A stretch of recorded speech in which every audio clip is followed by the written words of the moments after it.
Sed Pillay, management consultant turned full-time content creator, known for his comedy skits that often go viral, that are in tune with the trends and current affairs. Today we get to have a sit-down with him to talk about comedy versus content. Do they work together or do they lead to many misunderstandings? This is Under the Influence, a podcast where we ask one simple question about influencer marketing and we want to hear from you. What do you think? Do you agree, disagree? What do you think we left out on? I'm your host, Kopana Shimange. I'm a monfluencer and a member of the team here at Humanz. So get ready to pitch in. Down in the comment section, let us know what you think because you are part of the show too. Let's get into it.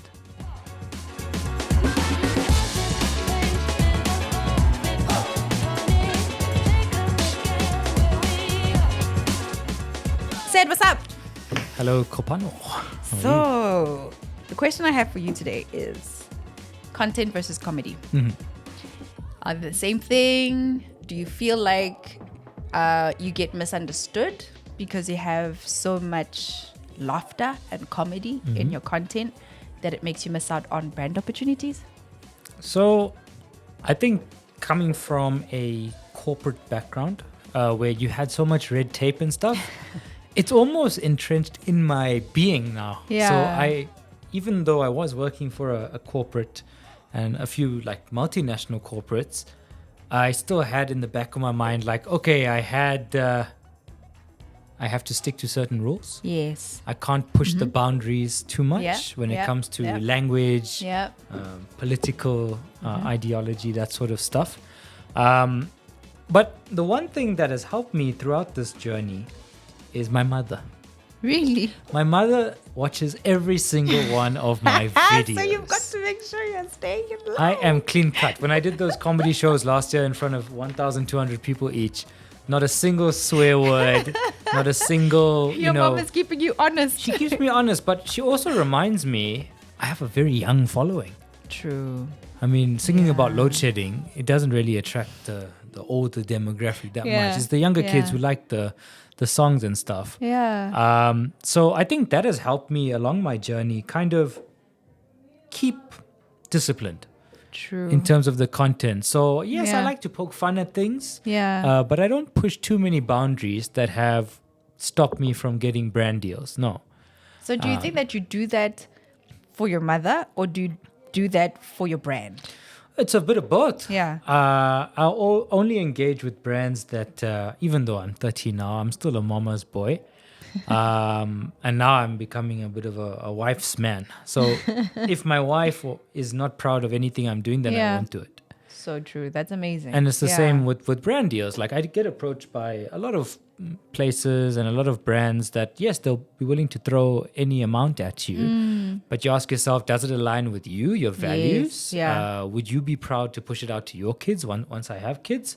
And that kind of keeps me grounded in the comedy space. Yeah.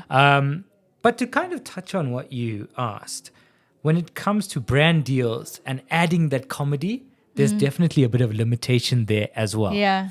Humanz is a platform that empowers both brands and content creators as well. If you're a content creator and you want to know how you can bid on the next campaign, make sure that you download the Humanz app. The details that you need to download are in the description. Now, if you're a marketer and you want to start working with the Humanz team or know more about the Humanz platform, then make sure that you click on the link in our description. There's a form that you can fill in with all the details that we need so we can get in touch with you and set up a call. Now, let's get back into the episode. So Does it make it difficult? Like, how long do you sit in terms of creating that content and the thought process for planning when you're working with a specific brand? Exactly. So, for example, I did a chicken brand last year. Yeah. And those ads were pretty cut and dry. ABC brand has this new thing. Try it out. It's and great. were they prescriptive with you? Or did they allow you to decide how you wanted to deliver it? I don't know if it was a personal thing. I don't know if I held back on the comedy personally just because I know it's a global brand. Yeah. I need to kind of stick to the rules. See, that's where the question is that comedy versus content. It's like what you do is comedy and you create content. Yeah. So when a brand comes to you and says, we want content for you, from you, we need the comedy in there. So is there a part where you're limiting yourself? Like what you're saying now, you don't know if it was personal or if it was the brand saying that those limitations are there. I don't know. It's I mean, I had a lot of stuff going on at the time, which I won't really drag on here. But basically, it's that finding that balance between, I don't want to make this a whole stand-up comedy set.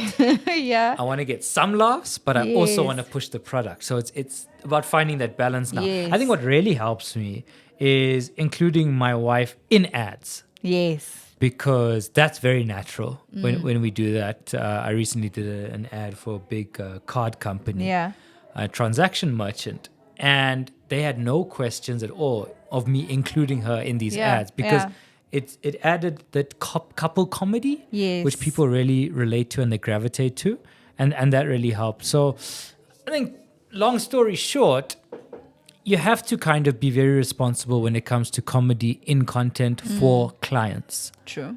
Yeah. Yeah. Because your name is on the line, their name is on the line. They're not going to associate with any Tom, Dick, or Harry, really. And they need to know that, yes, they're getting a bit of you in the ad. Yeah.